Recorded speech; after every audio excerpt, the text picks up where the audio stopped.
અરે આને કેમ અહીંયા લઈને આવ્યા છો? એને આપણી ઘેરે લઈને આવ્યો છું. ઈ તો મોટા ભાઈની ભેગા રહી છે ને, તો કેમ એને અહીંયા લઈને આવ્યા? બા અને ભાભીનો ઝઘડો થઈ ગયો હતો એટલે મોટા ભાઈનો ફોન આવ્યો હતો એટલે હું બાને લઈને અહીંયા વહી આવ્યો. ભાભીનો કાંઈ વાંક નહીં હોય, નક્કી આ ડોહીએ કંઈક લખણ ઝળકાવ્યા હશે. તું છે ને વધારે પડતું નહીં બોલતી, નકર મજા નહીં આવે. તમારા બા છે ને એ મારા ઘરમાં ન જોવે, હું એને 1 કલાક અહીં નહીં રાખું. બા છે ને હવે અહીંયા જ રહે. હવે તું નક્કી કરી લે, તારે અહીંયા રહેવું છે કે બીજે રહેવું છે. તો હવે જોઈ લેજો. બા એને તો આવું બોલવાની ટેવ છે, તમે ખોટું નહીં લગાડતા. બટા ઈ તારી વહુ છે, તું એને ખીજાતો નહીં. હું જાઉં છું.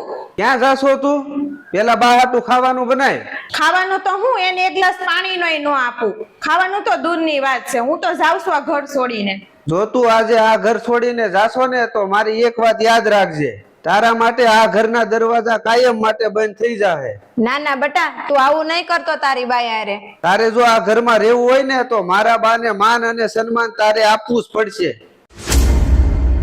અને એક વાત સાંભળ, તારા ભાઈના લગ્ન હજી હમણાં જ થયા છે. જ્યારે આ બધું તારા મા હારે બનશે ને ત્યારે તને સમજાવે.